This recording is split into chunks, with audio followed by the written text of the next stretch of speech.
10 cara ekstrim nabung dana darurat. Di saat harga BBM dan sembako naik, sebelum lanjut, tolong klik subscribe dan like ya Bu. Dan kalau video ini manfaat, bantu share ke teman-teman yang lain ya. Nah, sekarang kita lanjut. Wah, ketemu lagi nih Bu. Semoga sehat dan gembira terus semua ya. Ibu-ibu, apa kabar nih hari ini? Masih kuat kan?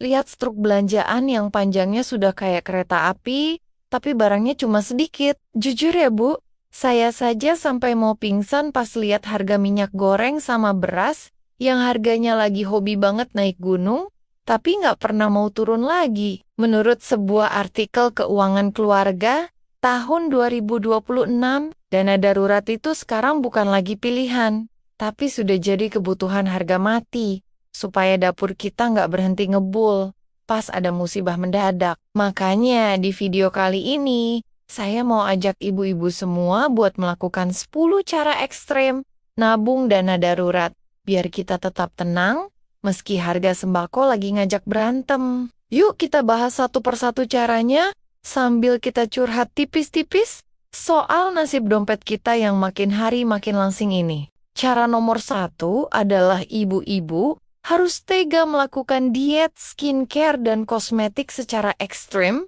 demi menyelamatkan dana darurat yang lagi sekarat. Bukan berarti kita nggak boleh cantik ya Bu, tapi coba deh cek laci meja rias. Itu lipstik yang warnanya mirip-mirip, sampai ada 5 biji. Buat apa kalau dana darurat saja belum ada 1 juta? Contoh realnya adalah, kalau biasanya beli paket lengkap yang harganya ratusan ribu, sekarang coba pakai yang esensial saja dulu, sampai kondisi keuangan stabil. Ingat ya Bu, suami itu bakal tetap sayang kok, meski wajah kita nggak glowing maksimal, asalkan masakan di meja tetap tersedia, dan tagihan listrik nggak menunggak, gara-gara uangnya habis buat beli serum. Tips nomor 2 adalah, berhentilah jadi korban lapar mata pas lagi belanja bulanan, dengan cara meninggalkan kartu debit atau kartu kredit di rumah. Bawa uang tunai yang pas saja sesuai catatan belanja, supaya kalau ibu lihat promo detergen beli 2 gratis 1. Padahal stok di rumah masih ada, ibu nggak bakal tergoda buat beli. Masalahnya, kita itu sering merasa kaya pas pegang kartu. Padahal, pas gesek itu rasanya kayak hati lagi disayat sembilu. Pas lihat saldonya berkurang drastis. Bayangkan kalau selisih uang yang nggak jadi dibelanjakan itu dikumpulin dalam sebulan saja, sudah bisa jadi tabungan dana darurat yang lumayan banget buat jaga-jaga. Cara nomor 3 adalah matikan fitur pesan antar makanan di ponsel ibu. Sekarang juga sebelum saldo ATM, ibu yang ikut mati kutu. Saya tahu banget rasanya malas masak, apalagi pas anak-anak lagi rewel.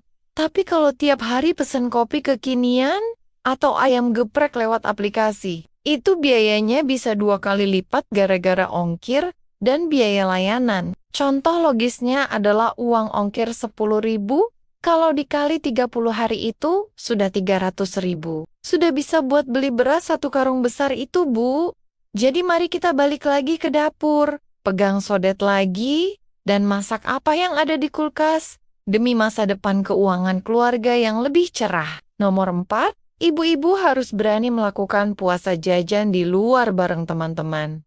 Atau biasa kita sebut dengan istilah nongkrong cantik. Bukannya mau memutus silaturahmi ya Bu, tapi kalau sekali kumpul, habis 50.000 cuma buat minum teh cantik sama curhat, itu namanya pemborosan yang dibungkus estetika. Lebih baik ajak teman-teman main ke rumah saja, bikin teh manis sendiri, dan bawa gorengan masing-masing dari rumah, supaya gosip tetap jalan, tapi dana darurat tetap aman. Percaya deh Bu, kalau rasa pedasnya gosip itu tetap sama kok.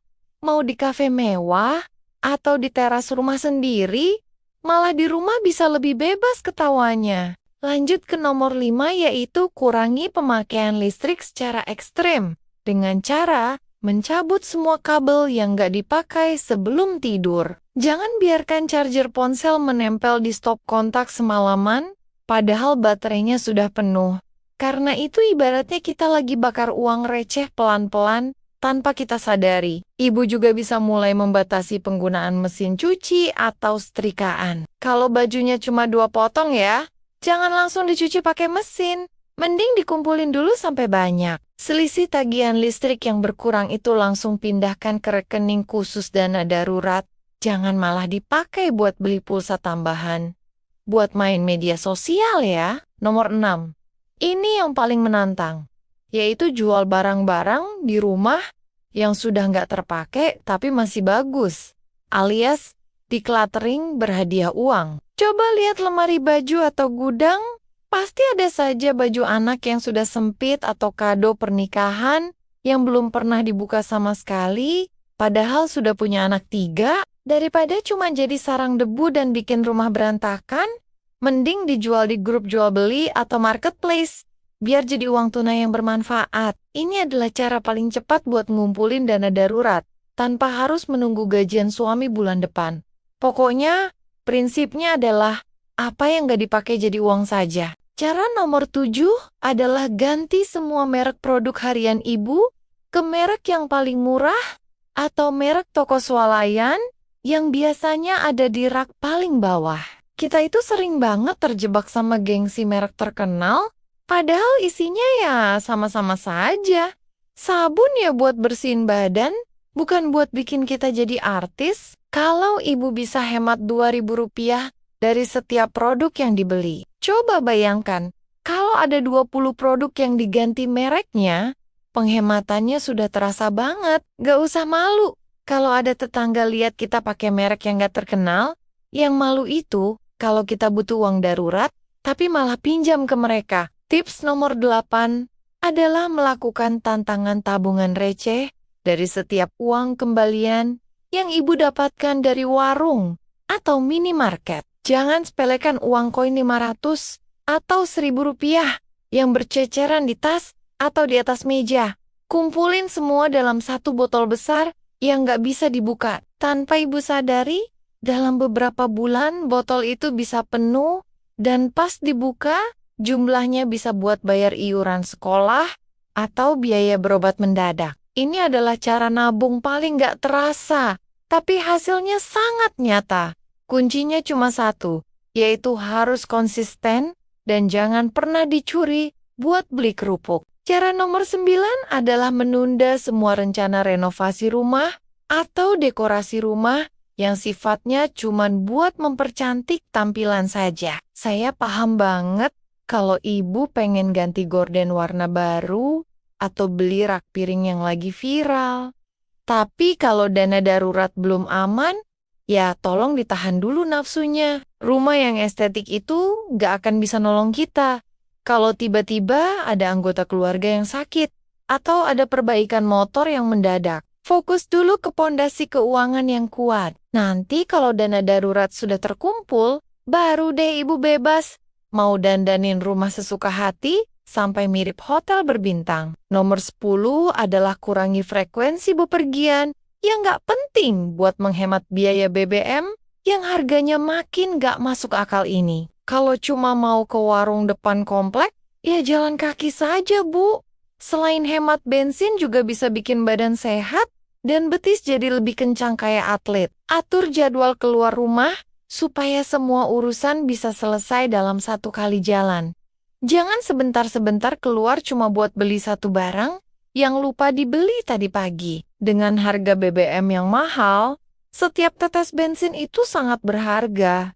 Jadi, mari kita gunakan dengan bijak demi menyelamatkan isi dompet kita masing-masing. Semoga 10 cara tadi bisa memberi pencerahan dan semangat baru buat ibu-ibu semua, supaya segera memulai aksi penyelamatan dana daruratnya. Ingat ya Bu, kita nggak sendirian menghadapi kondisi ini. Semua ibu di Indonesia juga lagi berjuang di garis depan yang sama demi kesejahteraan keluarganya. Terima kasih sudah menonton dan mendengarkan curhatan saya. Jangan lupa bagikan video ini ke grup arisan atau grup sekolah, biar makin banyak ibu yang sadar dana darurat. Sampai jumpa di video selanjutnya dengan tips-tips yang gak kalah seru dan pastinya sangat relate dengan kehidupan kita sehari-hari sebagai emak-emak perkasa. Sampai jumpa di obrolan serta cerita yang lebih menarik di video berikutnya. Salam semangat buat ibu hebat!